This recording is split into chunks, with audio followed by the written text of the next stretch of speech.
Hey guys, and down here, this is going to be my chapter review to My Hero Academia Boku no Hero Academia 199 Impromptu New Move Operation. Now, I like this chapter. I thought it was good. We got to see some new things from Tokiyami, but it wasn't anything like major. Like, it wasn't seeing something like Deku going all out or something like that.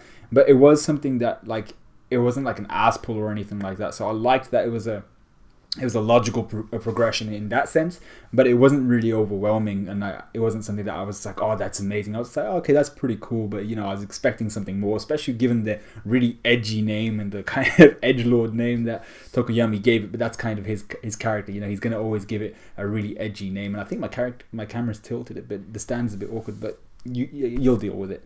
So the first things we see are Tokoyami's flashbacks during his week-long workplace experience and his internship with Hawks. During this flashback, we get to see what Hawks' sidekicks do, and essentially what they do is they clean up after he resolves an issue, whilst Hawks then moves on to the next location and resolves that.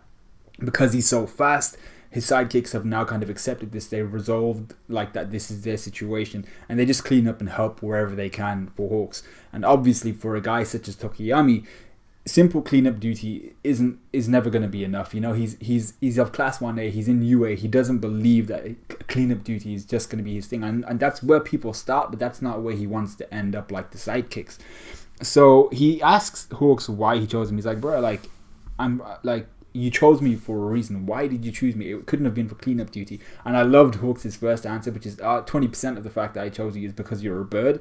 And I was like, that's pretty hilarious, but it's also a fair point because Hawks can give Tokoyami experience from a totally different perspective to everyone else because he has that experience. He's like, he has freaking wings. He is a bird essentially, much like Tokoyami.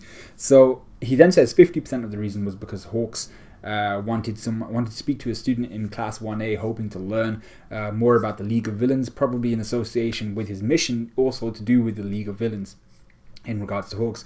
But Hawks then makes mention of the fact that he picked Tokoyami because he needed someone who could keep up with him, so why not the bird guy? Now, I thought this was kind of like a backhanded compliment. He's like, oh, someone who could keep up to me, so that's a big compliment there. But he's like, I'll pick the bird guy, and it just sounds kind of offensive. Hawks' way of speaking.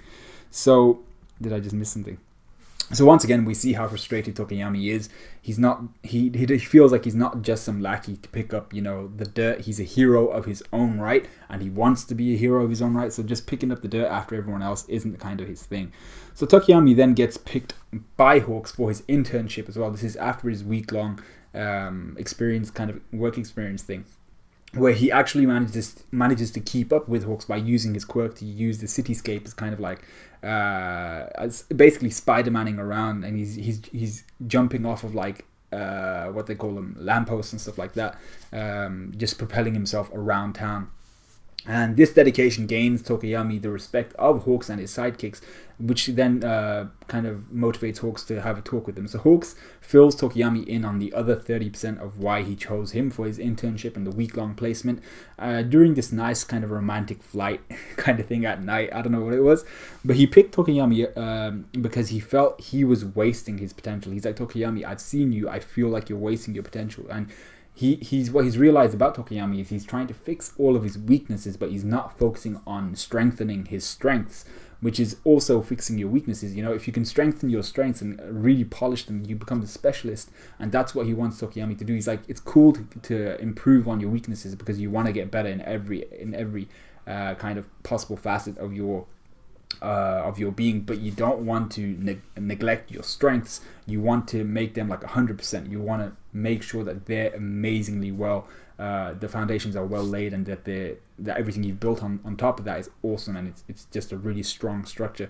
So Hawks tells him he can move so much more freely than he currently does, possibly also suggesting he needs to change up his fighting style as well, and that there's no need to stay on the ground. So come back to present time, where the kids face off against Kurohito, I think his name was.